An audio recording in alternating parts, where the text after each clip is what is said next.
I was right, Flint. Corhonen is still hanging around at the power plant. The evacuation of the neighboring stations is going slowly, and we're getting reports of more squid attacks. There are still more coming.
My master won't tolerate this. Flint's gonna shut Corhonen down. I knew you were nothing but a dirty coward, Flint!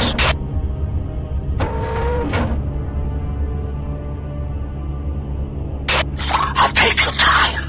If you need support, it's all right by me. The grains, for example. I think she'll be more fun than bottom.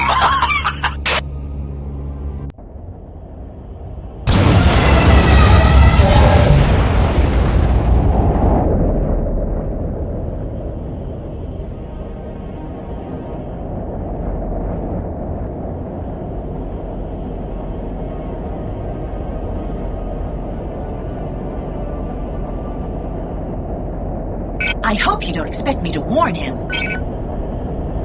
Ah! What a devil is that? Ah! I'm not dead yet, Flint. I'll be back. Flint, I'm getting an image through your external camera. That's Fornius, one of the biggest, most fearsome beasts.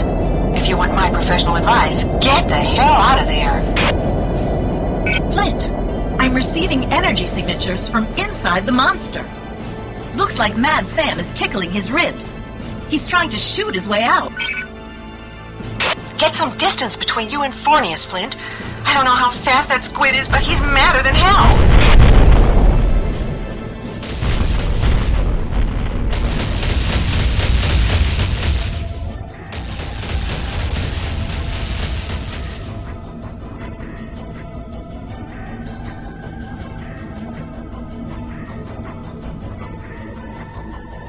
Flint, let's pay our respects to the ancient god. We owe him a fight. Flint! First go for the sonar dome in the front. If that's knocked out, he might not be able to locate the power plant anymore. That could give us time to evacuate.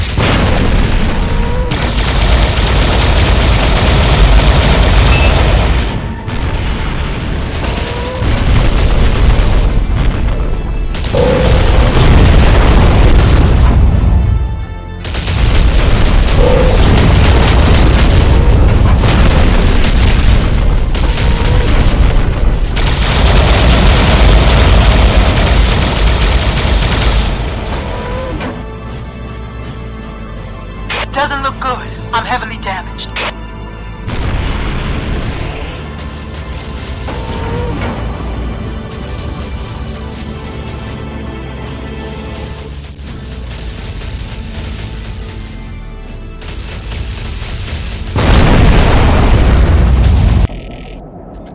Well done. We're ready over here. The evacuation of the fusion plant has commenced, and King is protecting the rescue transports. Almost all of the squids have arrived at the power station, so we could use some help making sure all the transports reach the evacuation point in time. Flint, we can't lose more than 2 transports, or the evacuation will be at risk. Protect the transports. Their strong energy signatures are going to be extremely attractive to the squids. Remember the flash pods and the sonar domes. Line them first. They'll leave the defenses by targeting those points. Attack the head shacks first. That'll weaken the others enormously.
The central fusion plant in Neopolis was our last hope.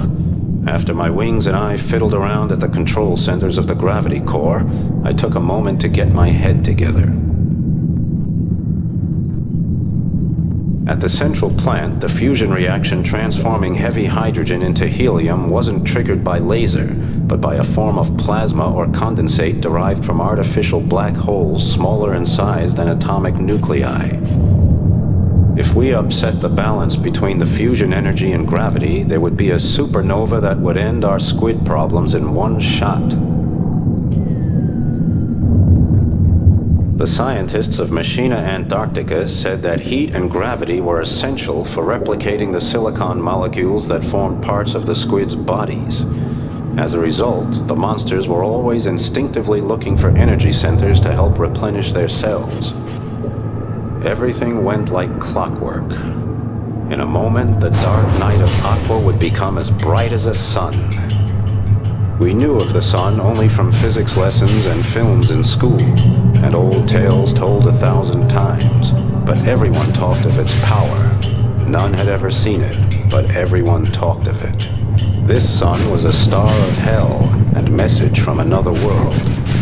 I stared into it as the gravity kernel of the power plant imploded into a neutron ball and sank to the center of the Earth.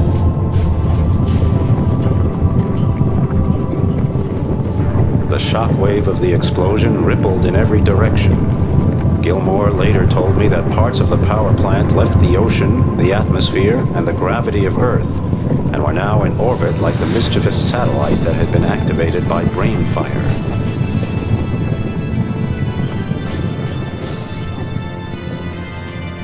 The monstrous Fornius, the creature from within whose belly Mad Sam Cahonen had waged his hopeless fight for freedom, was dead. As the hours passed and the seas calmed, we took a look around. Everything was quiet, just as it was supposed to be. The deep ocean was silent. DeGrange, Pico, and Harper drove their bad memories away in Brewmeister's dive, while Shaka, Gilmore, and I kept watch on the scene of devastation. Everything around me was calm, but my emotions were still simmering over a low flame. Lisa's smiling face passed in my mind, Shaka's words still echoed in my ears, and Gilmore's eyes pierced my heart.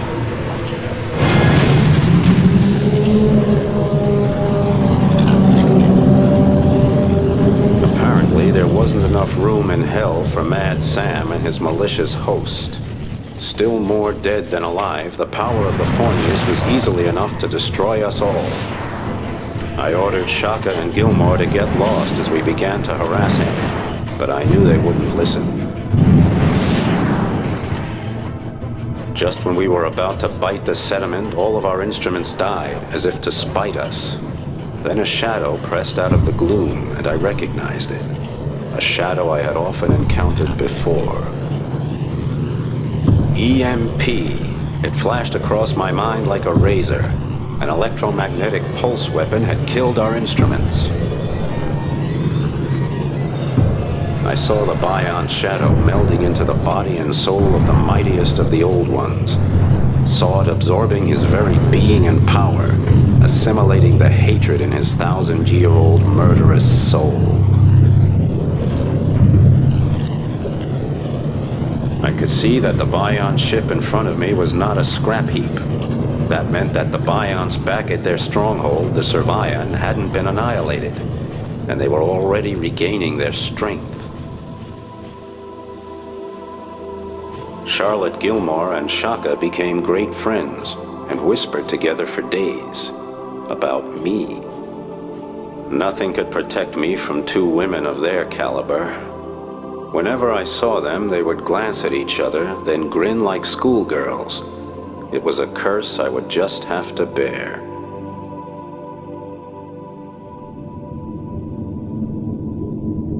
We sat in the control center of Brainfire, the research vessel that had been the start of all our trouble. Somewhere in Neopolis, Ivan King and the crew of the Creole Girls celebrated being alive. Meanwhile, Brainfire made contact with the optical system of the Millstar satellite. and for the first time we could see the Earth, hovering in space as it had for billions of years. I felt strangely tense, seeing our prison from the outside, its liquid walls of unknown blue. It was beautiful.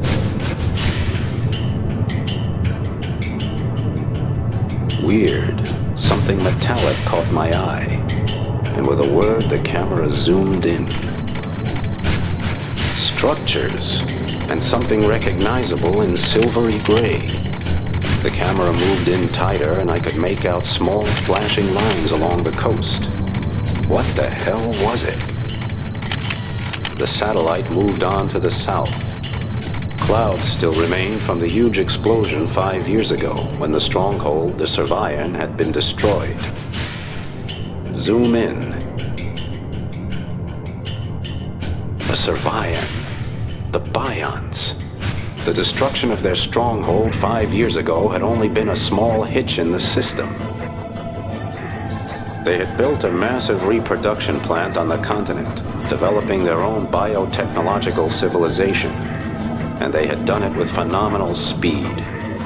Somewhere below, the Biont unit that had assimilated Fornius would arrive, and all the data and features, whether those of the squids or Mad Sam, would be adapted to the technogenetic code of a species that wanted to exterminate us from our own planet.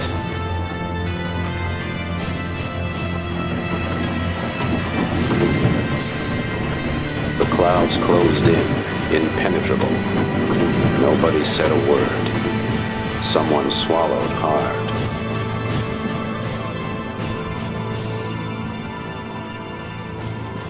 Earth was a paradise, effortless, floating, full of light. A man could breathe clean air there and move free in the warm sun. One day, it would be ours again.